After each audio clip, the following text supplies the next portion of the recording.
People who live in 2 apartment complexes in Oregon City are keeping their ears and their eyes open as the hillside around them keeps sliding away.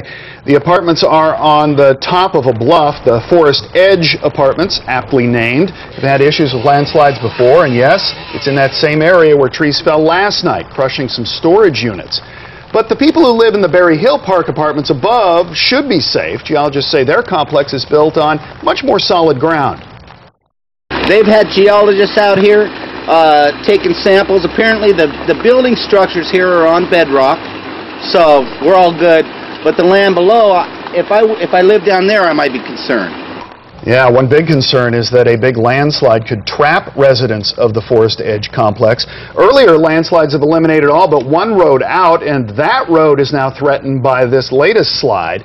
This serves as a warning for all of us. If you see some signs of a possible slide, like maybe a cracked foundation or a leaning structure or a tree that's starting to tip, that's when you need to call a soil engineer. And the ground is going to be saturated for quite a while now, and we're going to add some high winds to the mix. Meteorologist Dave Selesky is tracking all of that for us. Dave? Well, first some good news right now, Brian and Angelica, and that is, as you can see here on Storm Tracker 2 radar, the rains have really let up in the past couple of hours. Not just here in the Portland-Vancouver area, but also on the Oregon coast. Just a few very light scattered showers now around Astoria, Manzanita, and down towards the Tillamook area. And I'll pull the map out even further. Up and down the Willamette Valley, we have overcast but dry skies. And those very heavy snows in the Oregon Cascades the past few days, they've also begun to let up in the last few hours, as you can see here as well. So let's go to the maps, and we'll show you what's going to be happening over the next few hours.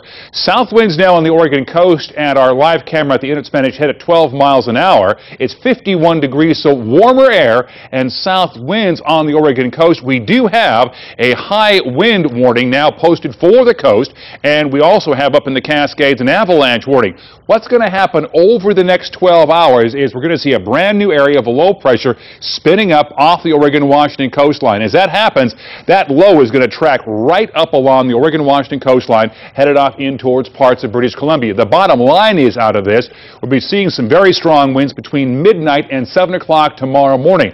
Now, I think peak gusts for the coast could be approaching 70 miles an hour in the Willamette Valley late tonight and early on Wednesday morning. Peak gusts could be reaching about 40 miles an hour.